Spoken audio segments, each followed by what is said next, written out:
Hello, everyone. My name is Greg Warner, and I work with so many members of the Crossroads Hospice and Palliative Care team around the country. And today we're going to talk with David Stevenson, who's a bereavement coordinator from our team in Philadelphia. We have a Crossroads in the greater Philadelphia area. And David's been with us for about 4 years. And David, welcome. And I look forward to our conversation today. It's good to be here, Greg. Looking forward to sharing some thoughts. Yeah, likewise. Well, we're just off Thanksgiving, and I know that in our field with hospice and palliative care, we've got folks who certainly struggle with anticipatory grief and also grief when they've lost a loved one over the holidays. And you've got some good experience. You've been with Crossroads about 4 years, and previous to that, you were working in, I believe, Harrisburg, Pennsylvania at a grieving center. Can you share a little bit about your background and how you got to Crossroads before we get into a little bit about grief? Sure. Really, all of my career has surrounded the areas of grief and loss and bereavement. First, working within the church setting. Then I served in the United States Army as a chaplain. From there, eventually ended up in Harrisburg at a grieving center called Highmark Caring Place. And there I received a good amount of experience in sitting with those who are grieving and running, facilitating grief support groups, and then found my way coming over to the East Coast and came here to Crossroads. And now I've been here for 4 years as a bereavement coordinator, and I find it a great privilege to be able to sit with those who are grieving. Whether it be one-on-one or in a group setting, and just so grateful that I'm part of an organization that finds following up with family members and supporting them in their grief and loss is very important to the overall picture. Yeah, I can understand how that's probably rewarding and challenging at the same time.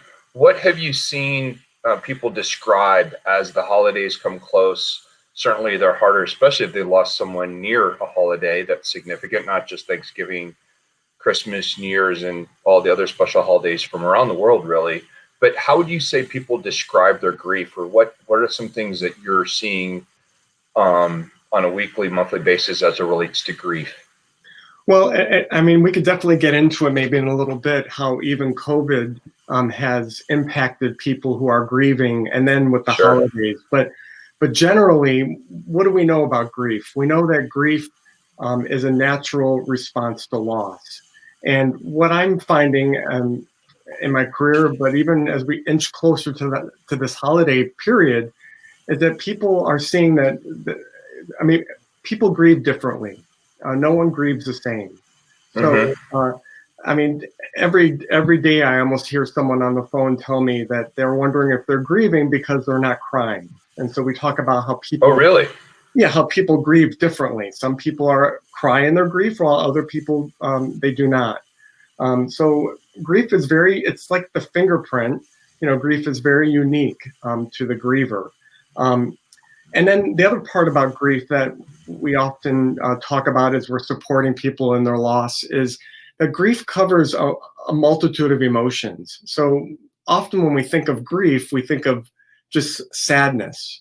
But what we find in talking with people who are grieving and supporting them is that there are other emotions that come into play. There's anger, there's guilt, and all these things kind of surface up as we get closer to the holiday period, because that's a time of getting together and being with family and sharing of memories, the sharing of food and being with family, and even people who lost someone decades ago find that the holidays are a very difficult time for them.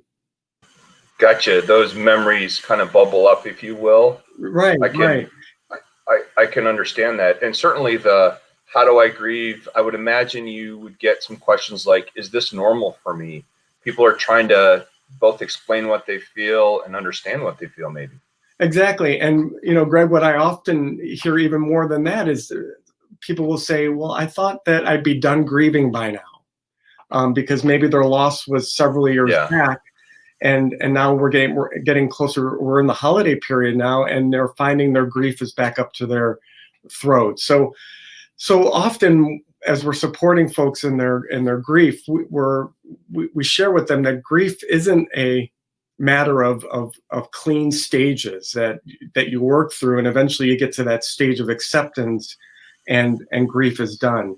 What I often share is what we put forth is we talk about the grief spiral, and how it's a spiral that at baseline we're down at the bottom, but then as we're triggered in our grief, similar to like a slinky, we climb up that spiral. And holiday time is overall a big trigger period. So people are being triggered in their grief, and they're wondering, I thought I worked through this already. I thought that my grief was behind me, and so it confuses them, and they don't know what to do. Wow. So kind of an up and down, back and forth. I would imagine good days, bad days, perhaps some triggers that will fire up emotions or memories, both good and bad, I would imagine. How would you encourage people to talk about them, deal with some of those things that may, jump in and out of their head, perhaps? Well, we always say that the worst grief is grief that isn't addressed. And so as those memories kind of well up within, we encourage people to not push that grief away, but to move toward it, to lean into it and not to lean out of it. So as those memories and those feelings are surfacing, it's important to put yourself in a safe place where you have someone that you could talk with, that you could share those feelings with, you could share those memories with in a safe environment, whether it be a good friend or in a support group, or a grief counselor, just someone who's going to allow you to share what's going on inside, and not judge those thoughts that you're having, those feelings that you're having, and allow you to just kind of process them out and share them. And that's really the greatest thing that you can do for yourself during this period of the holidays, is to talk about your grief, and to have people in your life who you feel are safe people that you could share with. Share some of those things. That's great advice. What would you offer to a loved one, a spouse, a friend, an aunt, an uncle, really a family member, or even a friend, who they can see that the grieved is really struggling with something and they just can't bring themselves to talk about it? What are some methods you may offer? And I know that we'll get into this in a couple other sessions that we're going to do. We're going to do 2 more of these sessions in December. But what can you offer for someone who sees someone who's struggling with grief or just dealing with their loss that you could offer? Well, I think first a good thing to talk about a little bit would be, when we see a friend or a family member who's grieving, often we feel like the worst thing that we can do is talk with them, and maybe because we might bring something up and maybe cause some emotion, but really the best thing you can do is to talk with them. But even that word talk can bring a lot of anxiety to someone who doesn't know what to say to someone who's grieving. That must be really hard. Right. So they're afraid that they're going to say something that's going to hurt them, or going to cause them to go backwards, or what have you. And so we often tell people that when you reach out to a friend or a family member who's grieving, be your authentic self, and maybe even share right at the get-go. Say, I'm not quite sure what to say to you right now, but I'm here for you. And often what people like to, what's very comforting to them in their grief, is the sharing of stories. So if you have a story about their loved one, something that they did that was funny or special, or just what their loved one meant to you, those words can be very healing and very comforting to someone who's in the throes of grief. So definitely talking with them and just sharing those memories with them, is a huge step in the right direction. Where I think that people, what people who are grieving don't find helpful is when we try to use canned phrases, maybe that that aren't said in sincerity, or maybe we're just so nervous on what to say, we end up saying things like, "Oh, at least they didn't suffer," or "they're in a better place," or things like that. And really, those comments often are not helpful. It's better just to say, "I don't really know what to say, but I'm here for you, and I care for you, and let's talk." Really, really good advice. I know myself, I grew up in Minnesota. I believe you grew up in Michigan. We have a Midwest background there. Going to funerals and dealing with grief was really, as a young man, really struggled. And to this day, it's not something I'm comfortable with. But I think great point is just be present for your friend or your loved one, your family member, and throw away the book of phrases. That's right. Sage advice. Right, and I was born and raised in Ohio, so I have to clear that out so my Ohio people don't get upset with me. Yeah. There you go. My apologies. But absolutely, and I think with reaching out and calling somebody who's grieving and being there for them, that's really what all we can do right now with the way that this pandemic has hit us. People are really missing the face-to-face contact. Even when we get together in a grief support group, we're wearing masks, and people miss seeing, the facial expressions and being able to connect that way. So at the very least, a phone call and a conversation with someone whom you have on your heart and you want to support will mean a lot to them. Because many of them, especially if they've lost someone recently, their grief is impacted in ways that are heartbreaking. Where for some of them they weren't able to be with their loved one during the last moments of their loved one's life. For some of them, they weren't able to have a memorial service or a funeral service, which is very much a part of the grieving experience. Yeah. And then from almost all of them, they didn't get the hugs and the words of comfort in person that people long for when they're in those beginnings of grief. Yeah, kind of. I don't know if closure is the right word, and certainly that we've heard the stories of people losing loved ones either in the hospital or perhaps a long-term care or assisted living facility where just COVID prevented that. So maybe something we could get into either in this session or the next is what are if you're preparing for something like this, that may be in something that's inevitable. How do we work through that? I don't know. Maybe some things we can cover as well. Right. And I think, right now, if you're at those beginning days or weeks or months of grief, and you're hitting the holiday period now, essentially you're in survival mode. And you have to think of what you can do to take care of yourself to get through these holiday weeks, because these are most difficult, because the holidays, we think of getting together with family and with friends and connecting with one another, and we think of all the traditions the surrounding food and decorations and even today I talked to a few people on the phone who are struggling with those beginning weeks of grief, and they're struggling with whether to put up their Christmas, their holiday decorations, because it's just too hard, because their father or their husband, whoever they lost, was so much a part of decorating the house, and now they don't want to do it. Some others that I've been talking to recently are grateful that the holidays and COVID and their grief have all intersected, because they don't really want to see anybody. And it depends on who the griever is. So yeah, that's why we talk about the uniqueness of grief and how different people need different things in their grief. Some people want to have people around, while other people would rather not. They're a little more solitary. It's interesting you say that, David. I know that in a previous life you had spent some time as an Army chaplain, thank you for your service back from Veterans Day, and certainly thanks for what you do as a chaplain, because I know I have a similar experience. I was a civilian overseas for a while, working with soldiers who would come back from conflict and or deal with loss as well.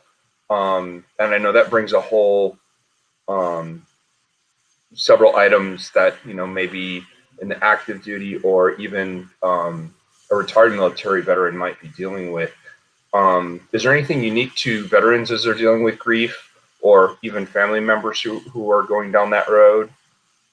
Well, I think, generally people who are in the military now, I mean, there are items of grief and loss that maybe have nothing to do with the death of someone. It's just maybe the fact that they have to be apart from their loved one. Maybe their loved one's in training or overseas, and so there's trying to make adjustments and to deal with the transitions that the military life throws at them. So all the more reason for there to be a lot of self-care for a military personnel's family. For a veteran who has served in harm's way, who's maybe seen some tragedy in his or her deployments, grief and loss can take on a higher level because there's some trauma that may be associated with that grief. And so that's where I, as a bereavement coordinator, counselor, would talk with that individual and see if maybe they would need some extra support, maybe someone who can devote a little bit more time than maybe I can at the moment, but maybe like a therapist who can really help them work through some things that are specific to their particulars with their grief and loss. Those are great points. I know another group that I'd like to touch on just for a bit are parents, loved ones who maybe have lost a younger person in their life, maybe even a child, which is very, very hard to deal with, especially during the holidays, because it's just such a festive time. But what could you offer to those who, usually I've heard parents say, well, usually I'm the first to go, and now they've lost someone younger in their life or a child. Anything you could offer there that could maybe help our listening audience latch onto something for help? I'll never forget the day that I sat with a young couple who had lost a child, and with tears running down both of their eyes, they were anticipating the holiday season, and she said, "I don't know what I'm going to do when I unpack that stocking of my loved one who died, my child who died. What do I do with the stocking now that she's no longer with us?" And those are tough questions. And as someone who sits with and talks with people who are experiencing grief and loss on a daily basis, sometimes the best thing that I can do is just to allow them to share what those feelings are that they're feeling, what experiences they're experiencing, and then to and just to give them a shoulder to cry on. But then to, depending on where they're at in their journey, perhaps there are ways that they can bring honor, or to honor the memory of their child over the holiday period, whether it be buying a gift that they would normally buy for their child and maybe donating that to a cause, just to find some way that they can find meaning during this holiday period while they're in the throes of their grief.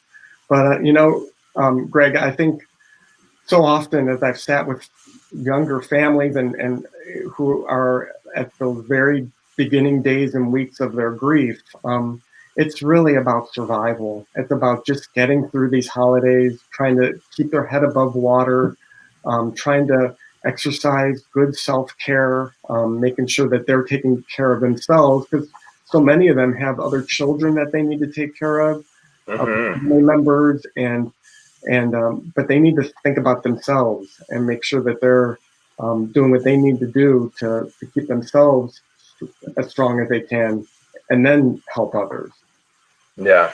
I've not experienced loss like that in my life. I feel blessed, but others have. And do you encourage them to write? I love the idea about maybe giving a gift forward or finding a way to kind of engage in some sort of philanthropic effort, or maybe it's writing to other children.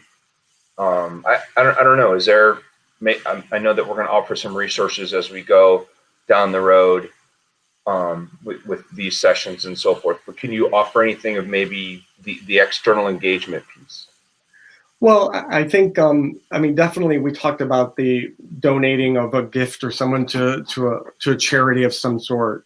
But really, when I think of someone who's really struggling in their loss, I'm thinking of how are they themselves expressing their grief, and maybe it is writing, writing to their child, or maybe it is cooking their loved one's favorite meal and sharing that with others, or having a playlist of holiday songs that was your loved one's favorite holiday songs. We have an activity that we do with our bereaved, as we are in a group, where we take just a small little gift box like this, and inside there are a little prompts just to remind us of the gifts that our loved one has left behind, and gifts that we can keep giving to one another. So it might be, here's a prompt, what's a food or recipe that reminds me of my loved one? I remember my loved one saying, or a way that my loved one made someone feel really good. These are the things that people need over the holiday time to talk with one another, to converse with one another, and to comfort one another while they're in those, while they're really struggling with their grief over the holidays in particular. Some really good ideas. I love the box, and we're actually getting some really good comments coming in. Really appreciate everyone following along. I know some people will follow along later tonight, but we've got some good questions that are coming in. Thank you so much for that input. One of the things that I know two things actually resonate much with me is music and food. And I love the fact that you cook their favorite meal and so forth. And some of the music things, do you try and let people kind of keep an open mind to music, or is there, I know we've got resources that we'll share both through the Crossroads Hospice website, but also maybe some things that you could share here, David, or are we going to save that for another time? Well, I mean, music is, especially for the younger generations, language is music. So we find that people who are, whether they be in high school or college age or older, that one of the ways that they can express their grief is by finding a song that really resonates with themselves and their relationship with their loved one whom they lost. And that could just be a very powerful way for them to comfort themselves in their grief. So certainly, I think music, but particularly around the holidays, I think we are finding that that certain holiday songs really remind us particularly of a loved one whom we miss, and so we might want to play that a lot over the holidays. I know myself, I lost my mom several years back, and she was really into making pizzelles, Italian cookies, and so I look forward every holiday time of making those cookies and giving them to family and friends, because it's a way of me expressing my grief, even though she died several years ago. So I think people, they need to find what works for them as far as how expressing their grief will be most meaningful to them and to their loved ones. Excellent. What would you offer to someone who may have those feelings of grief kind of, I don't know if they ever go away, but it gets easier? And maybe some guilt over, wow, I'm not as emotional or maybe if I've unpacked some of that grief and now it's become more normal. What would you offer someone who's really struggling with maybe the guilt of not being so sad anymore?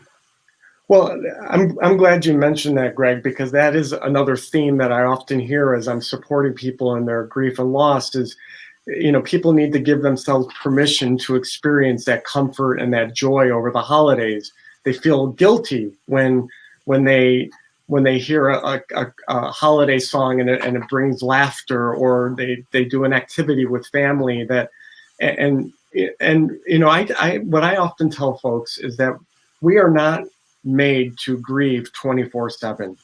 So we need to take breaks from engaging in grief activities.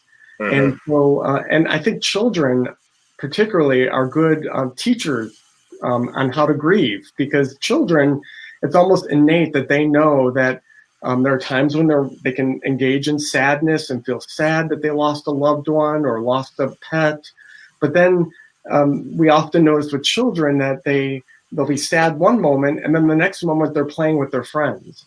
And I've talked with many of young parents who find that concerning, because they think that maybe their child really isn't grieving because they're having fun. Well, we can't grieve 24/7. So part of exercising self-care is to have some fun if you can, to enjoy the comfort and the joy of the season. To get together when we can, to get together with family and friends and enjoy one another's company. That's another way that you could bring honor and remember your loved one, by getting together with family and friends. Yeah, great ideas, and I love how you explained that, David. Thank you. As we're coming close to our time, some people may be looking for resources. I know certainly that the Crossroads Hospice and Palliative Care website has resources, but also if they're in a city maybe that doesn't have a Crossroads, or they're just looking for other organizations or resources that they can maybe engage with or in to really help with their grief, could you offer maybe a couple as we move towards the end of our session today? Sure. I know we're going to see some websites that the folks are going to be getting their hands on, but I think I'll just say generally, Greg, that I think we often get phone calls here at our Crossroads in Philadelphia of people who are grieving but don't live anywhere near one of our Crossroads. Oh, wow. And so, as a bereavement coordinator, I have at my fingertips local resources that I can reach out to another hospice if there's not a Crossroads one there, another hospice, someone that's local to that individual, who will be able to find them a support group or be able to offer them some one-on-one counseling. We often do counseling over the phone, so even if someone's not local to our particular site here in Philadelphia, we'll chat with people and offer them some support and some resources.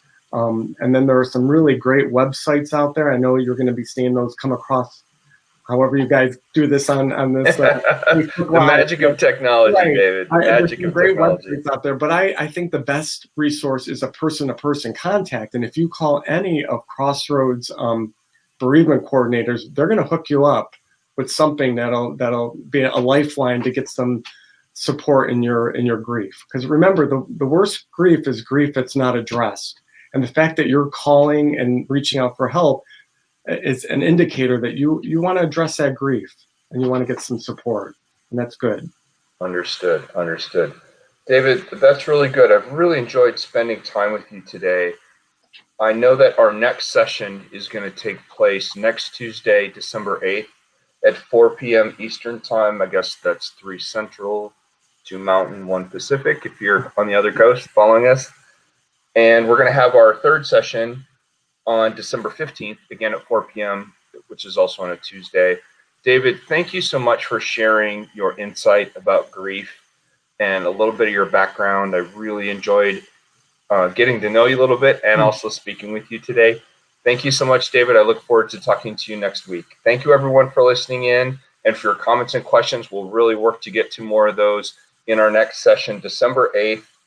At 4 p.m. Eastern Time next Tuesday. Thank you so much, David. Have a great week.